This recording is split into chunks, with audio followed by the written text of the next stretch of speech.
that we could go from here for like education or just spitballing some ideas? What would you try to Right. do? Yeah. Well. What it's like what the Forward Party is trying to do, and I think what's really cool is that at least in a district in Los Angeles, I want to give a shout out to my friend Josh Bocanegra, who is a AI guy who's an entrepreneur. And the reason why, like when I heard this from him, I quickly attached to what he was trying to do. And me and him are very good friends now. He just made a speech about how we don't teach our kids about like finances and money and stuff like that. And he's recently told me he took his daughter out of like public school to put her in an online private school.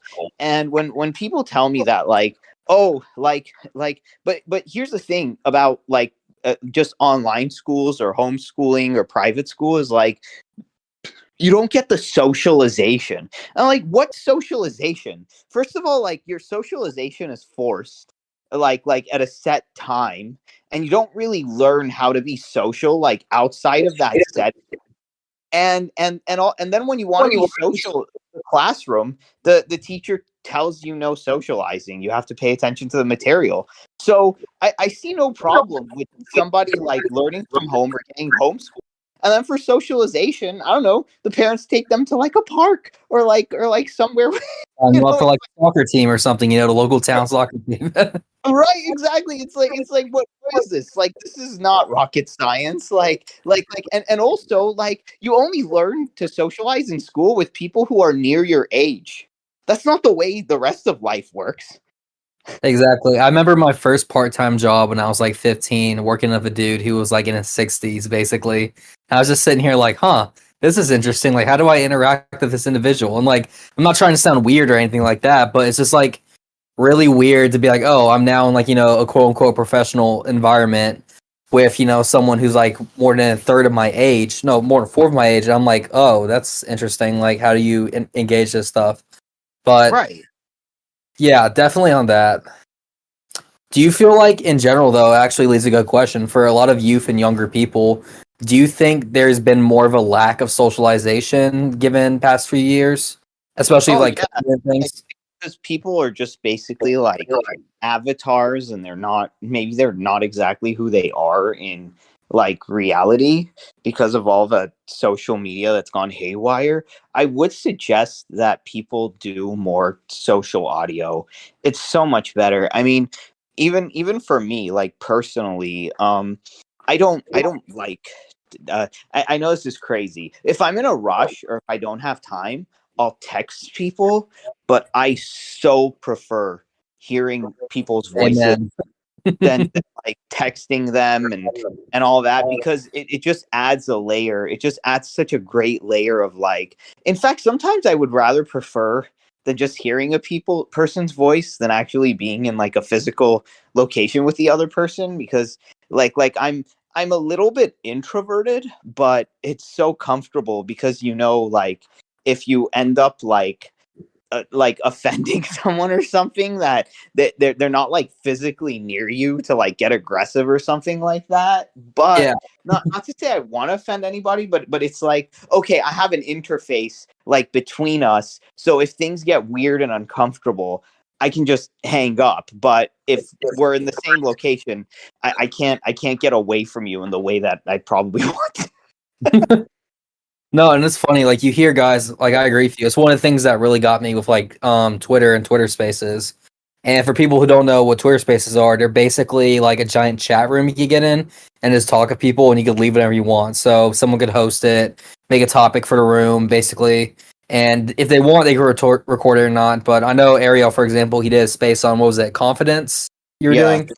And then like I'll host a space on, because I'm Catholic, just, like, hey, here's a space on religion or philosophy, and it's something we enjoy doing. But I 100% agree with Ariel there, because like you don't know how many times I've heard people on like Twitter Spaces like lose their mind and just be like, "I'm gonna find you, I'm gonna punch you, I'm gonna do all these things to you." And I'm like, man, it's not that deep, I mean, Right. it's like Right. it's not that important. True. Like it's just some random dude. It's like, all right, yeah, come find me in like this location 300 miles away from you. Like, good luck, buddy. That's the funny thing. It's like, and if they're really annoying, you can just remove them. And that's the thing. Like as opposed to, let's say if there was some kind of like, party or something like that, and the person is already there, and then you find out like they're like a nutball, but it's too weird and awkward to like, tell them that and be like, okay, like you can go home. It's like when you're there. But like there were two people in my Twitter space like about a couple of days ago, and they had like no respect for the room, for the topic. They were going completely off topic. They didn't care. They didn't wait their turns to speak. And I just removed them immediately. And if that were like a physical situation, I couldn't just do that. You know? Yeah, it's just like, and you're gone, like that Black Mirror episode where everyone's hooked up to social media, and like if there's someone in real life, you get blocked them where you just simply don't see their existence. I'm like, huh, that's like just and gone. No. That's the thing. I think that this is one of the things that our schooling system doesn't teach us, and I think it's a travesty. And I think, there are also a lot of people out there, a lot of like entrepreneurs who speak out against the schooling system too. But I've also learned something else in my life as well. Just because someone is speaking out or hates the same thing that you hate doesn't mean they're your friend.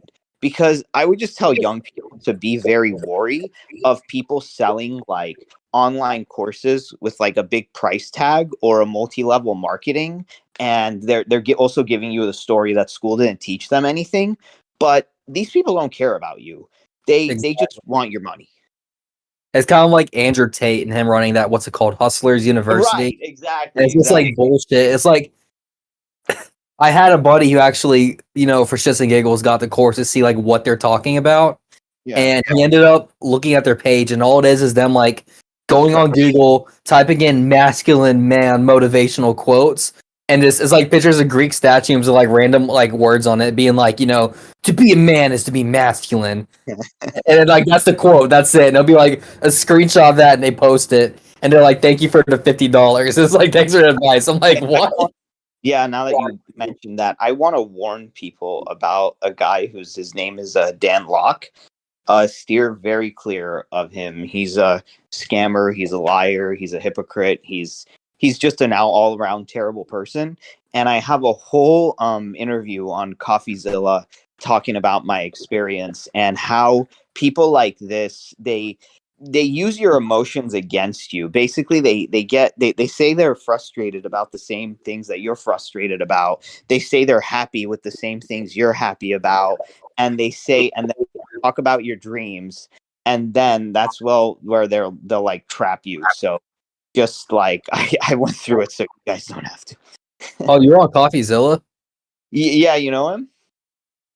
You mentioned him before to me a while ago. I didn't know you're actually on his platform though. I didn't know. Well, it's not his main channel. Well, actually, one of my poems made it to his main channel. He has a kind of spin-off channel he does with someone else called The Drip.